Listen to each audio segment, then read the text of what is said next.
It's fairly common these days to hear people talk about toxic thought patterns living deep inside our brains.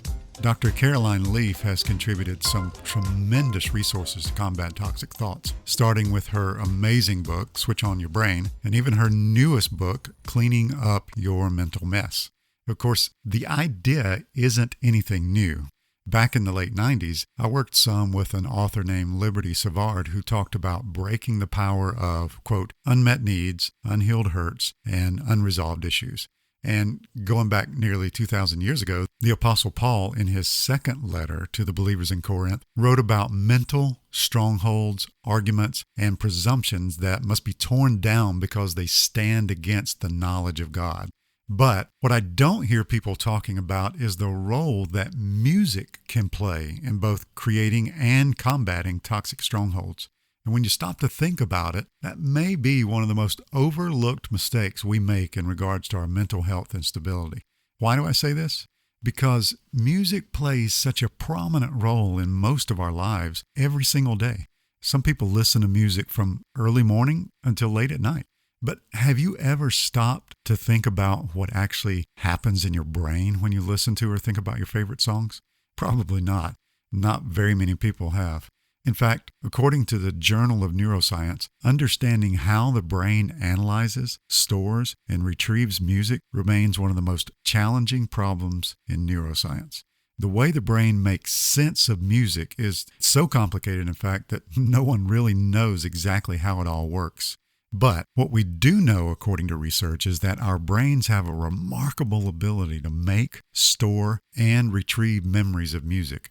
For example, if you hear a catchy song, you will probably be able to remember parts of it even a few days later.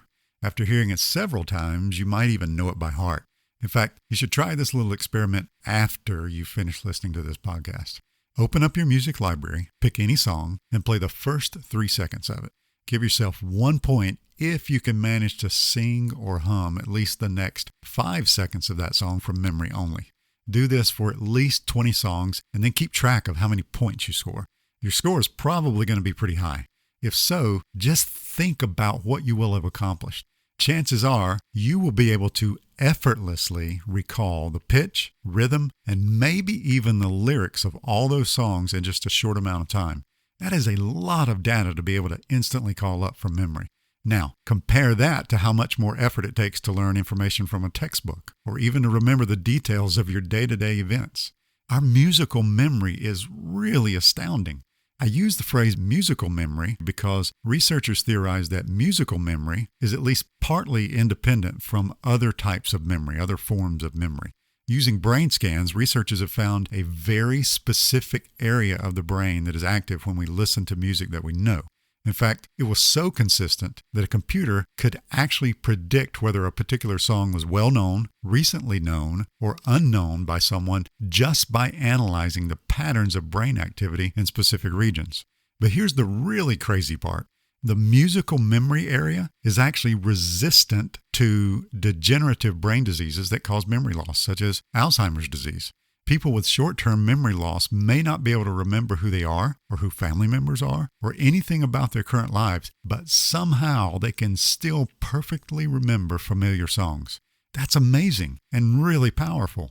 Neuroscience researchers Alexandra Lamont and Catherine Loveday say that once formed, memories for music are incredibly strong and have the ability to provide powerful cues for what's called autobiographical remembering. That's just a fancy way of saying it's the memory records we keep of our lives. In other words, your story and mine is irreversibly linked to music. We literally have our own personalized soundtrack and life script stored in our brains. Researchers say that these musical memories play a profound part in our sense of self, in the way we view our future, and in the relationships that we have with others. And that's for better or worse. Years ago, I noticed, like I'm sure you have, that my favorite music and musical memories all seem to be tied first and foremost to a very specific stage of my life, from around 12 years old up to my mid-20s. Now, this is not just a coincidence. In fact, it even has an official name, the reminiscence bump. And it happens during a critical time in each of our lives when psychologists say that we're developing our sense of self and our sense of identity. Part of the powerful memorability of music is because of how often we listen to a song or an artist. But there's a whole lot more to it than mere repetition. When it comes to the reminiscence bump, we're also talking about adding a virtual smorgasbord of increased hormones during our teen and 20-something years. It's no wonder songs get burned into the very core of our being. Brain imaging studies show that our favorite songs stimulate the brain's pleasure circuit, which releases an influx of dopamine, serotonin, oxytocin, and other neurochemicals that just make us feel good. So the more we like a song, the more we get treated to these neurotransmitters. Harvard researchers say the music we listen to, especially as adolescents, literally changes our brain structure and function, our neural pathways, both after immediate and repeated exposure, and even influences our preferences in the future. It's not uncommon at all to hear someone say that a particular song or an album became the, quote, mantra for their life, or that it somehow changed the course of their lives. All this info should make at least one thing super clear. Music has a tremendous, disproportionate amount of power in our lives, which is both fascinating and maybe even a little frightening. My point is this: the words, the melodies, and the messages of songs get buried deep in our souls and literally transform our thoughts, beliefs, and values. And that matters because when life gets hard and the pressure is on, we often default to the deepest core of who we are, what we think, what we believe, and what we value. Unfortunately, a lot of us have toxic thoughts connected to some really poor music choices over a lifetime, buried deep inside our hearts and minds. As research has shown, once a song becomes a part of your musical memory, it's pretty permanent. However, it is possible that the toxicity can be negated. In the science of chemicals, it's the amount or dose of something that makes it dangerous. Even for something as extremely toxic as, say, snake venom, there's a dose below which there's no detectable toxic effect, even if that dose has to be really, really tiny.